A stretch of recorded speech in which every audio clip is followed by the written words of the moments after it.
Hello everyone, this is Roli Singh and आज हम लोग डिस्कस करेंगे cell structure and functions. Okay,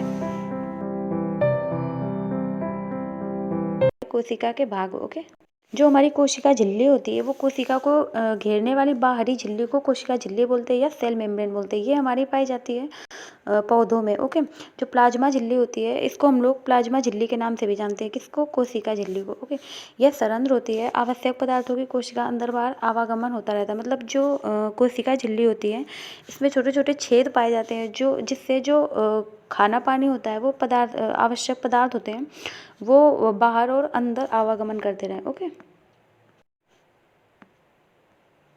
और जो कोशिका झिल्ली होती है वो हमारी कोशिका को आकार प्रदान करती है। ओके, अब हम लोग देखेंगे केंद्रक यानी न्यूक्लियस। कोशिका के केंद्र में घनी गोलाकार संरचना होती है, इसे हम लोग न्यूक्लियस कहते हैं।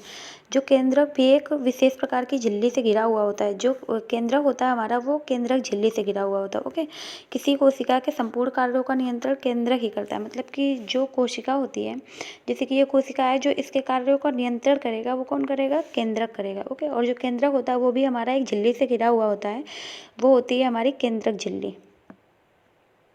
हम लोग देखेंगे कोशिका द्रव्य। कोशिका झिल्ली और केंद्रक के बीच में जेली जैसा पदार्थ भरा हुआ होता है, उसको हम लोग बोलते हैं साइटोप्लाज्म यानी कोशिका द्रव्य बोलते हैं। ओके, इस कोशिका द्रव्य के अनेक छोटी छोटी संरचनाएं होती हैं। इनको हम लोग जैसे कि माइटोकॉन्ड्रिया, गोल्गी काय और राइबोसोम, ये कहाँ होती है? हमारी कोशिका द्रव्य में यानी साइटोप्लाज्म में होती है। ओके, और जो हमारे माइटोकॉन्ड्रिया, गोल्गी का और ये सभी होते हैं, ये हमारे क्या होते हैं? कोशिकांग होते हैं यानी सेल ऑर्गन्स होते हैं। ओके, अब हम लोग देखेंगे कोशिका भित्ति क्या होता है। जो हमारे पेड़ पौधे होते हैं उनके ऊपर एक लेयर पाई जाती है, उसको हम लोग सेल वॉल यानी कोशिका भित्ति बोलते हैं। ओके, जो पौधों में अतिरिक्त बाहरी होती है, बाहर की तरफ कुछ मोटा मोटा जो होता है उसमें परत होती है, उसको हम लोग बोलते हैं कोशिका भित्ति। ओके, हम लोग देखेंगे ये है हमारी पादप कोशिका। पादप कोशिका में पाई जाती है कोशिका भित्ति यानी जो सबसे ऊपर वाली परत होती है, इसको हम लोग क्या बोलते हैं? जैसे कि ये है हमारी सबसे ऊपर, इसको हम लोग बोलते हैं कोशिका भित्ति। और जो अंदर एक संरचना पाई जाती है सबसे अंदर होती है, उसको हम लोग बोलते हैं रिक्तिका। ओके,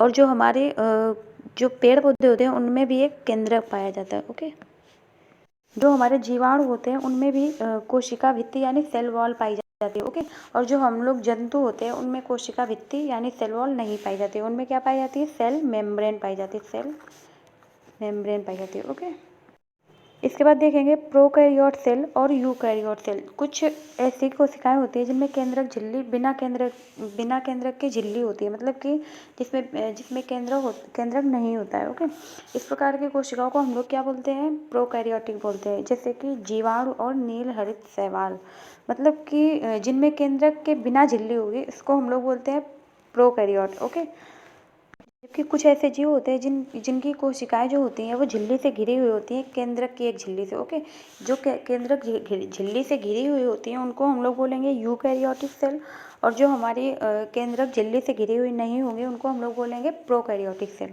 जो हमारी यूकैरियोटिक सेल होती हैं वो होती है जंतुओं और पौधों में। जैसे कि हम लोग होते हैं, हम लोगों में क्या होता है? यूकैरियोटिक सेल होती हैं। और जो पौधे होते हैं हमारे उनमें भी यूकैरियोटिक सेल होती है। और जो हमारे नील हरित शैवाल और जीवाणु होते हैं वो होते हैं हमारे प्रोकैरियोटिक सेल में। ओके, हम लोग देखेंगे कोशिका द्रव्य के विभिन्न जो कोशिकांग होते हैं वो कौन कौन से होते हैं। कोशिका द्रव्य में अनेक छोटी छोटी संरचनाएं होती है जिनको हम लोग कोशिकांग यानी सेल ऑर्गन्स बोलते हैं। ओके, जैसे कि क्या क्या होते हैं? माइटोकॉन्ड्रिया, गोल्गी काय, राइबोसोम, रिक्तिका, प्लास्टिड, ये सब क्या होते हैं? हमारे कोशिकांग होते हैं। और ये कहाँ होते हैं? कोशिका द्रव्य में होते हैं। हमारा प्लास्टिड होता है वो हमारा विभिन्न रंगों के लिए होता है। ओके, जो विभिन्न रंग होते हैं हमारे पेड़ पौधों में वो होते हैं हमारे प्लास्टिड की वजह से।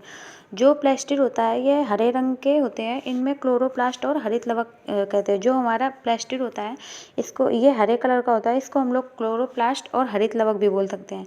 इसमें हरे रंग के एक वर्णक होते हैं जिसे हम लोग क्लोरोफिल बोलते हैं। मतलब कि एक वर्णक होता है हरा कलर का, इसको हम लोग बोलते हैं क्लोरोफिल। और जो हरे रंग होते हैं उनको हम लोग बोलते हैं क्लोरोप्लास्ट और हरित लवक। ओके, इनकी उपस्थिति के कारण ही पौधे पत्तियां हरी रहती है। जो पौधों की पत्तियां होती हैं वो हमारी प्लास्टिड के होने के कारण ही हरी होती हैं, यानी क्लोरोफिल के कारण हरी होती हैं। और जो हरा रंग होता है क्लोरोफिल में वो होता है मैग्नीशियम की वजह से। ओके, इसके बाद देखेंगे पादप कोशिका और जंतु कोशिका। जो हमारी पादप कोशिका होती है उनमें कोशिका झिल्ली पाई जाती है। जो जंतु कोशिका होती है उसमें कोशिका झिल्ली नहीं पाई जाती है। ओके, सॉरी, कोशिका झिल्ली पाई जाती है, मतलब कि दोनों चीज़ें देखेंगे जो पादप कोशिका और जंतु कोशिका दोनों में उपस्थित होगी। मतलब कि जो कोशिका झिल्ली होती है वो हमारी पेड़ों में और हम जंतुओं में दोनों लोगों में पाई जाती है। केंद्रक होता है वो भी हमारा पेड़ पौधों में और जंतुओं में दोनों में उपस्थित होता है। हमारा कोशिका द्रव्य होता है वो भी हमारा पेड़ पौधों और जंतुओं दोनों में उपस्थित होता है। ओके, देखेंगे डिफरेंस क्या होता है। जो हमारे पादप कोशिकाएं होती है उनमें कोशिका भित्ति उपस्थित होती है, और जो हमारे जंतु कोशिकाएं होती हैं उनमें कोशिका भित्ति अनुपस्थित होती है, और जो हमारी जंतु कोशिकाएं होती हैं उनमें सेल मेम्ब्रेन पाई जाती है। ओके, यानी कोशिका झिल्ली पाई जाती है।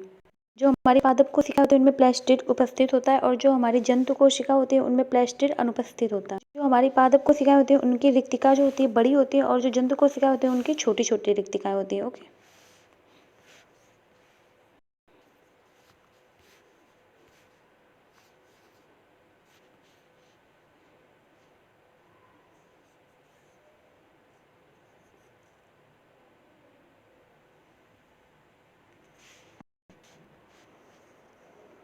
अब हम लोग देखेंगे गुणसूत्र तथा जीन। ओके, जो हमारे गुणसूत्र होते हैं वो हमारे केंद्रक के धागे के समान होते हैं, संरचनाएं होती हैं। उनको हम लोग जो कोशिका का विभाजन के समय दिखाई देती है उनको हम लोग क्या बोलते हैं, क्रोमोसोम या गुणसूत्र बोलते हैं। और जो हमारे गुणसूत्र होते हैं वो हमारे आनुवंशिक लक्षणों के लिए उत्तरदायी होते हैं।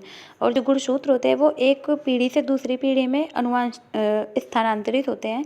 इनको हम लोग आनुवंशिक संरचना भी बोल सकते हैं। ओके, जो माता पिता में कुछ लक्षण दिखाई देते हैं और बच्चों में भी दिखाई देते हैं, वो दिखाई देते हैं गुणसूत्र यानी जीन के कारण। ओके, जो आँखों और बालों की स्टाइल ये और ये सभी हमारे क्या होती है, जीन के कारण दिखाई देती है, और ये सभी आनुवंशिक इकाई होती है। ओके, तो चलिए, thanks for watching this video, bye bye.